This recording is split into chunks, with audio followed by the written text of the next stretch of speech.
Presenting the classics of Sam P. Chaladurai. Sam P. Chaladurai அவர்களின் போதனை களஞ்சியத்திலிருந்து. தேவதூதர்கள் நமக்கென்று நியமிக்கப்பட்டிருக்கிறார்கள், நம்மை காக்கும்படியாக தேவதூதர்கள் நியமிக்கப்பட்டிருக்கிறார்கள் என்று வேதவசனம் திட்டவட்டமாய் போதிக்கிறது. இதை அறியாமல் நாம் ஜீவிக்க கூடாது. எபிரேயர் 1 அதிகாரத்திலே இயேசு எப்படி தேவதூதர்களை காட்டிலும் பெரியவராய் இருக்கிறார் என்பதை பேசிவிட்டு, இப்படிப்பட்ட ஒரு மேன்மையான சுவிசேஷத்தை நாம் ஏற்றுக்கொள்ளாமல் இருந்திருப்பது எப்படி என்பதை குறித்து எபிரேயர் நிருபத்தை எழுதினவர் சொல்லுகிறார். இந்த மேன்மையான சுவிசேஷம் அதிலே என்ன அடங்கி இருக்கிறது? தேவதூதர்களின் பாதுகாப்பும் அடங்கி இருக்கிறது. அவர்கள் மூலமாக வரக்கூடிய மீட்பு, பாதுகாப்பு, அவர்கள் மூலமாக வரக்கூடிய எல்லா விதமான நன்மைகள், இவைகளை நாம் ஏற்றுக்கொள்ள வேண்டும், இவைகளை அறிந்து கொள்ள வேண்டும். திருப்போம் மத்தேயு எழுதின சுவிசேஷம் 18 அதிகாரம் 10 தேவதூதர்கள் நமக்காக நியமிக்கப்பட்டிருக்கிறார்கள் என்பதை இயேசுவே போதித்தார். நாம் இயேசுவின் வார்த்தைகளை கவனிப்போம். இவைகள் இயேசுவின் வார்த்தைகள். இயேசு சொல்லுகிறார், இந்த சிறியலில் ஒருவனையும் அற்பமாய் எண்ணாதபடிக்கு எச்சரிக்கையாயிருங்கள். சிறு பிள்ளைகளை குறித்து சொல்லுகிறார். சிறு பிள்ளைகளை ஒருவரையும் அற்பமாய் எண்ணாதபடிக்கு எச்சரிக்கையாயிருங்கள். அவர்களுக்குரிய தேவதூதர்கள் பரலோகத்திலே என் பரமபிதாவின் சமூகத்தை எப்போதும் தரிசிக்கிறார்கள் என்று உங்களுக்கு சொல்லுகிறேன். நல்லா கவனிங்க. சிறு பிள்ளைகள், அவர்களை அற்பமாய் எண்ணாதிருங்கள், அவர்களுக்குரிய தேவதூதர்கள். அப்படி என்று சொன்னால், ஒவ்வொரு சிறு பிள்ளைகளுக்கும் என்று தேவதூதர்கள் நியமிக்கப்பட்டிருக்கிறார்கள். அவர்களுக்குரிய தேவதூதர்கள், அவர்களை பாதுகாக்கும்படியாக சொல்லப்பட்டு கட்டளையிடப்பட்டு வைக்கப்பட்டிருக்கிற தேவதூதர்கள் என்பது போல சொல்லப்பட்டிருக்கிறது. அவரவருக்கு ஒரு காவலாளி இருக்கிறது போல அவர்களுக்குரிய தேவதூதர்கள் என்று இயேசு சொல்லுகிறார். அவர்களுக்குரிய தேவதூதர்கள் பிதாவின் சமூகத்தில் எப்போதும் அவருடைய முகத்தை தரிசிக்கிறார்கள் என்று உங்களுக்கு சொல்லுகிறேன் என்று சொல்லுகிறார். எந்த சந்தர்ப்பத்தில் சொன்னார் என்று பார்த்தால், அது சிறு பிள்ளைகளுக்கு மட்டுமல்ல, சிறு பிள்ளையை போல விசுவாசிக்கிற ஒவ்வொருவனுக்கும் தேவதூதர்களுடைய பாதுகாப்பு இருக்கிறது என்பதை விளங்கும். முதல் வசனத்திலிருந்து பார்ப்பீர்கள் என்றால் நாம் வாசிக்க போகிறதில்லை. அவர் என்ன சொல்லுகிறார்? பரலோக ராஜ்யத்தில் எவன் பெரியவனாயிருப்பான் என்பது அவருடைய கேள்வி. அந்த கேள்விக்கு பதில் அளிக்கும்படியாக என்ன பண்ணுகிறார்? ஒரு பிள்ளையை தம்மிடத்தில் அழைத்து அதை அவர்கள் நடுவே நிறுத்தி, யார் பெரியதா இருப்பான்னு கேட்கிற அந்த சீஷர்கள் மத்தியில் ஒரு சிறு பிள்ளையை நிறுத்தி, நீங்கள் மனம் திரும்பி இந்த சிறு பிள்ளைகளை போல் ஆகாவிட்டால் பரலோக ராஜ்யத்தில் பிரவேசிக்க மாட்டீர்கள் என்று மெய்யாகவே உங்களுக்கு சொல்லுகிறேன் என்றார். மனம் திரும்பி, உங்களுடைய கடின இருதயம் நீங்கி மனம் திரும்பி ஒரு சிறு பிள்ளையை போல விசுவாசிக்க கூடிய, தேவனை நம்பக்கூடிய ஒரு இருதயம் உங்களுக்கு தேவை. அப்படி நம்பினால், விசுவாசித்தால் ஒளிய நீங்கள் தேவனுடைய ராஜ்யத்தில் பிரவேசிக்க மாட்டீர்கள் என்று சொல்லுகிறார். அதை சொல்லிவிட்டு தான் பிறகு என்ன சொல்லுகிறார்? இந்த சிறு பிள்ளைகளை ஒருபோதும் அற்பமாய் எண்ணாதீர்கள், அவர்களுக்குரிய தேவதூதர்கள் பிதாவின் சமூகத்தில் எப்போதும் அவரை தரிசித்துக் கொண்டிருக்கிறார்கள் என்று சொல்லுகிறார். அப்ப என்ன அர்த்தம்? சிறு பிள்ளைகளுக்கு மட்டும் தேவதூதர்கள் அல்ல, சிறு பிள்ளைகளை போல விசுவாசிக்கிறவர்கள். நான் ஏற்கனவே சொல்லி இருக்கிறேன், கர்த்தர் நம்மை சுற்றி வேலி போட்டு காக்கிறார் என்று. அந்த வேலி எப்படி நிக்குது? விசுவாசித்தால் தான் அந்த வேலி நிக்குது. விசுவாசம் என்னும் சக்தி தான் அந்த வேலியை இயங்க வைக்கிறது. விசுவாசம் இல்லைன்னா அந்த வேலி இருந்து பிரயோஜனம் இல்லை. யார் வேணா உடைச்சுக்கிட்டு உள்ள வரலாம். நம்முடைய விசுவாசம் தான் அந்த வேலியிலே வருகிற சத்துருவை தடுத்து நிறுத்துகிறது, பிசாசை வெளியே நிறுத்துகிறது. என்ன? விசுவாசம் தான். அதுபோலவே தான் தேவதூதர்களின் பாதுகாப்பும். தேவதூதர்களுடைய பாதுகாப்பு யாருக்கு? சிறு பிள்ளையை போல தேவனை விசுவாசித்து நம்பி இருக்கிறவர்களுக்கு அந்த பாதுகாப்பு. எத்தனை பேர் இன்றைக்கு சிறு பிள்ளைகளை போல தேவனை விசுவாசிக்கிறவர்கள், நம்புகிறவர்கள்? விசுவாசிக்கிறவர்கள், நம்புகிறவர்களுக்கு தேவனுடைய பாதுகாப்பு இன்றைக்கு கொடுக்கப்பட்டிருக்கிறது. நாமும் மனம் திரும்பி சிறு பிள்ளைகளை போல தேவனை விசுவாசித்து அவரை நம்பி அவர் மீது நம் நம்பிக்கை வைத்திருப்போம் என்றால், தேவதூதர்கள் நம்மையும் காக்கிறார்கள், நமக்குரிய தேவதூதர்கள் நியமிக்கப்பட்டிருக்கிறார்கள் என்பது வேத வசனத்தின் சத்தியம். இன்னொரு வசனத்தை காண்பிக்கிறேன். யாத்திராகமம் 23 அதிகாரம், பழைய ஏற்பாட்டிலே இது பார்க்கிறோம். இங்கேயும் தேவதூதர்கள் தேவனுடைய மக்களுக்காக நியமிக்கப்பட்டார்கள் என்பதை பார்க்கிறோம். 23ஆம் அதிகாரம் 20ஆம் வசனம். தேவன் இஸ்ரவேல் மக்களை எகிப்தின் அடிமைத்தனத்திலிருந்து வரவழைத்து அவர்களை வெளியே கொண்டு வந்து இப்பொழுது வனாந்தரத்தின் ஊடாக வாக்குத்தத்தம் பண்ணப்பட்ட தேசத்துக்கு கொண்டு போக அவர்களை ஆயத்தம் பண்ணுகிறார். பிரயாணத்துக்கு அவர்கள் தயாராகிறார்கள். வனாந்தரத்தை கடந்து தேவன் அவர்களுக்காக வைத்திருக்கிற வாக்குத்தத்தம் பண்ணப்பட்ட தேசத்திற்கு போய் சேரப்போகிறார்கள். அதற்கு ஆயத்தம் பண்ணும்போது தேவன் சொல்லுகிறார், வழியில் உன்னை காக்கிறதற்கும், வார்த்தைகளை கவனிங்க, மோசேதான் சங்கீதம் 91 எழுதுகிறார். ஆகையால் தான் அவர் சொல்லுகிறார், உன்னை காப்பதற்காக தேவதூதர்களுக்கு கட்டளையிட்டிருக்கிறார் என்று. ஏன்னா மோசேக்கு அனுபவம் இருக்கிறது. ஏற்கனவே தேவதூதர்கள் காத்திருக்கிறார்கள், காக்கும்படியாக கட்டளையிடப்பட்டிருக்கிறார்கள். தேவனுடைய ஜனங்களுக்கு முன்பதாக தேவதூதர்கள் சென்றார்கள், அவர்களை பாதுகாக்கிறார்கள் என்ற அனுபவம் மோசே அவர் தன்னுடைய வாழ்க்கையிலே வாழ்நாள் முழுவதும் அனுபவித்திருக்கிறார். அவர்தான் 91ஆம் சங்கீதத்தை எழுதுகிறார். அவர் சொல்லுகிறார், தேவதூதர்கள் உங்களை காக்கும்படியாக, உங்கள் வழிகளில் காக்கும்படியாக தேவதூதர்களுக்கு ஆண்டவர் கட்டளையிட்டிருக்கிறார் என்று சொல்லுகிறார். ஏன்? அவருக்கு தெரியும். எப்படி தெரியும்? இங்கே பாருங்கள், வழிகளில் உன்னை காக்கிறதற்கும், நான் ஆயத்தம் பண்ணின ஸ்தானத்திற்கு அல்லது இடத்திற்கு உன்னை கொண்டு போய் சேர்க்கிறதற்கும், இதோ நான் ஒரு தூதனை உனக்கு முன்னே அனுப்புகிறேன்.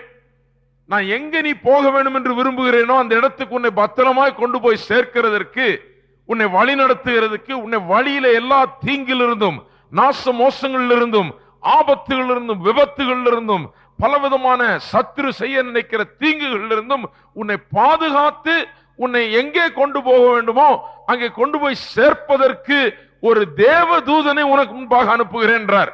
உண்மையா இல்லையா? அனுப்புனாரா இல்லையா? தேவதூதனை உனக்கு முன்பாக அனுப்புகிறேன் என்றார். இன்றைக்கு கிறிஸ்துவின் சபையாகிய விசுவாசிகளுக்கும் முன்பதாக நாம் போய் செல்ல வேண்டிய இடத்தை, நம்முடைய சுதந்திரங்களை அனுபவிக்கும்படியாக, நாம் நன்றாக வாழும்படியாக, நாம் காக்கப்படும்படியாக இன்றைக்கு அவர் தேவதூதர்களை அனுப்புகிறார் என்பது உண்மையே. இஸ்ரவேல் மக்களுக்கு அனுப்பினார் என்றால் நமக்கு அனுப்புவாரா? அனுப்ப மாட்டாரா? இஸ்ரவேல் மக்களுக்கோட பண்ணின உடன்படிக்கையே தான் நமக்கும் இருக்குது. இன்னும் கேட்டா அதை விட மேலான நல்ல மேன்மையான உடன்படிக்கையை நாம் உடையவர்களாக இருக்கிறோம். அவர்களுக்கு அந்த பழைய உடன்படிக்கையின் கீழே தேவதூதர்களை அனுப்பி அவர்களை பாதுகாத்தார் என்றால், வழிகளிலே புதிய உடன்படிக்கையின் பங்குதாரராக இருக்கிற நாம், புதிய உடன்படிக்கையில் இருக்கிற நாம், மேலான உடன்படிக்கையில் இருக்கிற நம்மை ஏன் அவர் தேவதூதர்களை அனுப்பி பாதுகாக்க மாட்டார்? நிச்சயமாக அதை செய்கிறார் என்பதை நாம் அறிகிறோம். என்ன சொல்லுகிறார் கவனிங்க, உன் வழிகளில் உன்னை காக்கும்படிக்கு. அந்த காக்கும்படிக்கு என்கிற வார்த்தை எபிரேய மொழியிலே எப்படி வந்திருக்கு என்றால், வேலி போட்டு காக்க என்கிற அர்த்தத்திலே தான் வந்திருக்கு. To hedge about, to chord, to protect, to attend to, to observe, preserve and watch என்ற ஆங்கிலத்திலே அகராதியிலே சொல்லி வைத்திருக்கிறார்கள். ஒரு வேலி போட்டு உங்களை கவனித்து பாதுகாத்து, உங்கள் மீது கண்ணோட்டமாயிருந்து, உங்களுடைய தேவைகளை கவனித்து, உங்களுக்கு ஆபத்து நேரத்தில் உங்களை பாதுகாத்து, உங்களை சுத்தி ஒரு சுவரை போல, பாதுகாப்பின் மதிலை போல இருக்கும்படியாக தேவதூதர்களுக்கு கட்டளையிட்டிருக்க, உங்களுக்கு காக்கும்படியாக என்று சொன்னால், வேலி போட்டு காக்கிறது போல காக்கும்படியாக தேவதூதர்கள் நம்மை சுற்றி பாளையம் இறங்கி இருக்கிறார்கள். சங்கீதக்காரன் சொல்லுகிறார் 34ஆம் சங்கீதத்திலே, the angel of the Lord encamps around them that fears him. தேவனுக்கு பயப்படுகிறவர்களுக்கு சுற்றிலும் தேவதூதர்கள் பாளையம் இறங்கி பாதுகாக்கிறார்கள். அப்ப ஏன் பாளையம் இறங்குகிறார்கள்? ஏன் சுற்றிலும் நிற்கிறார்கள்? ஒரு சுவரை போல நம்மை தீங்கு வந்து அணுகாதபடிக்கு, நம்மை காக்கும்படியாக நியமிக்கப்பட்டிருக்கிற அந்த தூதர்கள் நம்மை சுற்றிலும் நிற்கிறார்கள். நாம் கண்களால் அதை காண்கிறதில்லை, ஆனால் அதை விசுவாசிக்க வேண்டும். என்றால் வேதம் சொல்லுகிறது, மோசே பெரிய தேவனுடைய மனுஷன், லட்சக்கணக்கான மக்களை வனாந்தரத்தினுடைய நடத்தி பல எதிரிகளை சந்தித்து ஜெயித்து அவர்களை கானான் தேசத்துக்குள்ளே நடத்தி சென்றவர் மோசே. அப்பேற்பட்ட பெரிய மனுஷன் சொல்லுகிறார், தேவதூதர் எங்களுக்கு முன்னால செல்லுகிறார் என்று, தேவதூதர் நமக்காக நியமிக்கப்பட்டிருக்கிறார் என்று அவர் சொல்லுகிறார். எத்தனை பேர் விசுவாசிக்கிறீங்க? இயேசு அந்த தேவதூதருடைய பாதுகாப்பை அனுபவித்தார். அவரை சுற்றி ஒரு வளையம் போல நின்று அவரை பாதுகாத்து எல்லா தீங்குக்கும் தேவதூதர்கள் விலக்கி காத்தார்கள் என்பதை நாம் படித்தோம். இன்றைக்கும் நம்மை சுற்றி தேவதூதர்கள் இருக்கிறார்கள். கண்ணால் காண்கிறதில்லை. போய் எப்பாவது தேவதூதனை பார்க்கணும்னு உபவாசம் எடுத்து ஜெபிக்காதீங்க, அது ரொம்ப தப்பு. தேவதூதனை பார்க்க வேணும்னு அவசியம் இல்லை.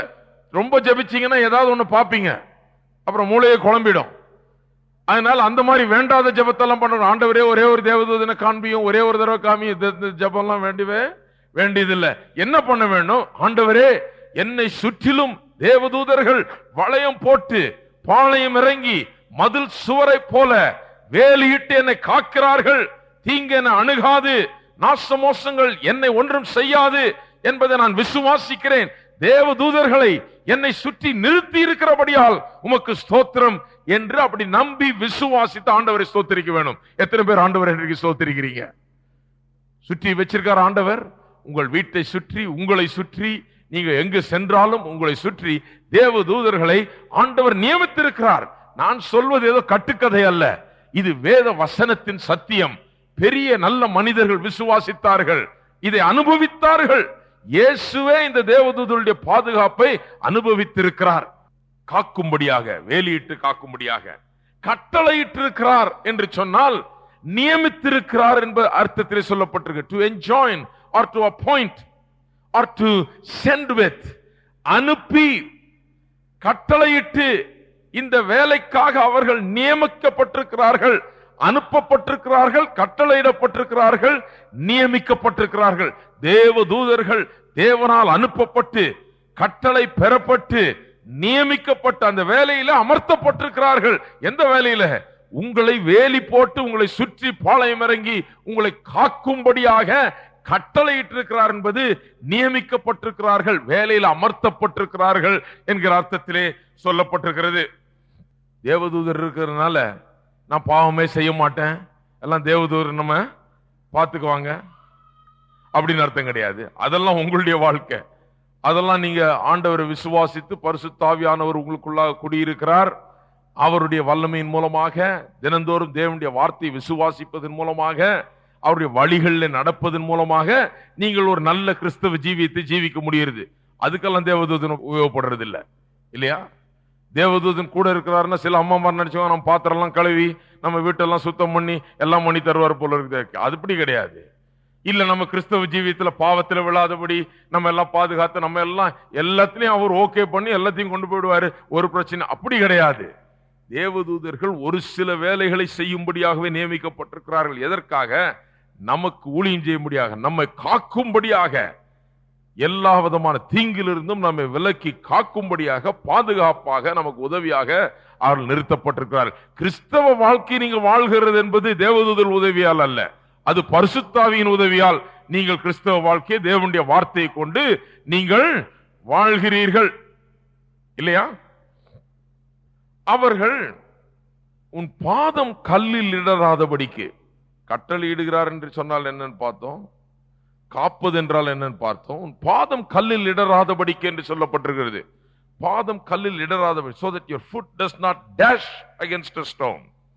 dash, கல்லில் இடறுகிறது என்கிற வார்த்தை ஏதோ ஒன்றிலே வேகமாக பட்டு நொறுங்கி நாசமாவதை குறிக்கிறது.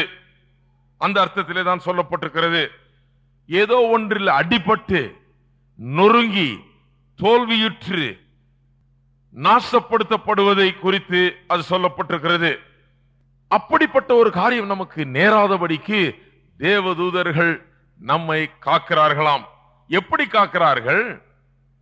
கல்லில் இடராதபடிக்கு என்று சொன்னால் நாசமாகாதபடிக்கு, நொறுங்காதபடிக்கு, அழிந்து போகாதபடிக்கு காக்கிறார்கள். எப்படி காக்கிறார்கள்? கைகளில் ஏந்தி காக்கிறார்களாம். இந்த கைகள் என்கிற வார்த்தை எபிரேய மொழியிலே, இந்த பழைய ஏற்பாட்டிலே எல்லா இடத்திலும் கைகள்னு வருது, அதுல வர்ற வார்த்தை அல்ல, இது ஒரு விசேஷமான வார்த்தை. இது எந்த அர்த்தத்தில் சொல்லப்பட்டிருக்கிறது என்று சொன்னால், இது ஒரு பெரிய ஹியூமங்கஸ், ஹியூஜ் ஹேண்ட்ஸ், அல்லது ஒரு பெரிய, நம்மை விட மிக பெரிய, நம்மை விட பல மடங்கு பெரிய கைகளை போல சொல்லப்பட்டிருக்கிறது. எப்படி சொல்லப்பட்டிருக்கிறதுனா, the palm of our hands, அல்லது நம்முடைய உள்ளங்கைகள் என்பது போல சொல்லப்பட்டிருக்கிறது. தேவதூதர்கள் எப்படி நம்மை காக்கிறார்களாம்? அவர்களுடைய உள்ளங்கைகளிலே வைத்து நம்மை பாதுகாக்கிறார்களாம். அப்ப எப்படி வருகிறது அதை கொஞ்சம் எண்ணி பாருங்கள். உள்ளங்கையிலே, தேவதூதருடைய உள்ளங்கையிலே நாம் இருக்கிறோம் என்று சொன்னால் அவருடைய கரங்கள் எவ்வளவு பெரியது, அதற்குள்ளாக நாம் போய் இருக்கிறோம், அவருடைய உள்ளங்கையிலே இருக்கிறோம். அவர்கள் உள்ளங்கைகளிலே வைத்து நம்மை காக்கும் போது அது வேலி போட்டது போல ஆகிறது. நம்மை சுற்றி மூடிக்கொள்ளுகிறார்கள், நம்மை அப்படியாக காக்கிறார்கள் என்று தேவனுடைய வசனம் திட்டவட்டமாக நமக்கு போதிக்கிறது.